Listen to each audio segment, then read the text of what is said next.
Look at this street in Kampala. Every single sign you see, from the bright red Coca-Cola billboard towering above the traffic to the hand-painted shop labels at eye level, was built to solve a specific problem.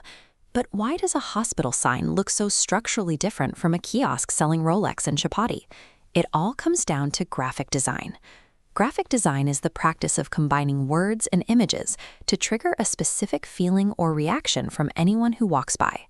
And underneath it all, before touching a computer, designers rely on a simple analog tool to build letters, the typography grid. Learning to construct letters on this framework gives you total control over how impactful your message will be.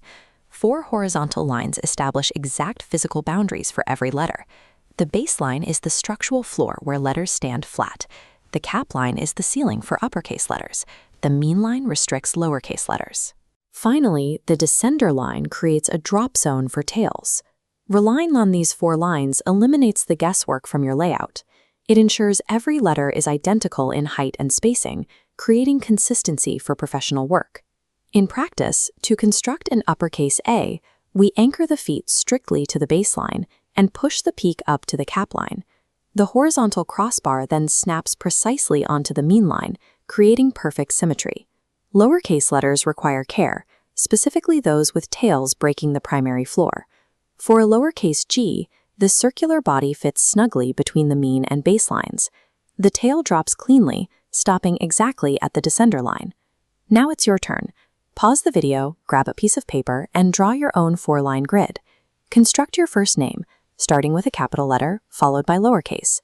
Pay special attention to where your descenders land. This deliberate, block-by-block anchoring creates a level of visual stability, allowing your text to be read clearly from across a street or scaled to a billboard. Once structure is correct, we introduce theming, designing a word to reflect its meaning. We manipulate the texture and weight of the letters, adding cracks and rigid edges, without breaking our grid. The right word is literary creativity. Styling it is visual creativity. When you apply bold visual creativity over a solid typography grid, you allow your audience to instantly feel the message before they even read it. In high-stakes environments like hospitals and banks, every letter must be unmistakable. By using a strict grid, designers ensure the information is processed instantly and accurately. This predictable alignment signals to the viewer that the institution is orderly and reliable. Conversely, for an entertainment venue or a community event, you want to project energy. Breaking the grid with informal, bouncy lettering communicates that the space is fun, relaxed, and creative. You see this constantly in local commerce. Hand-painted shop signs deliberately step outside formal lines to express personality and grab attention. Every advanced digital billboard or sleek mobile app interface you interact with traces its roots directly back to these exact analog grid rules. Here is your typography cheat sheet, mapping the 4 essential boundaries for caps, lowercase, and descenders.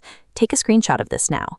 Now that you understand the geometry of communication, you have the tools to build messages that are clear, expressive, and impossible to ignore.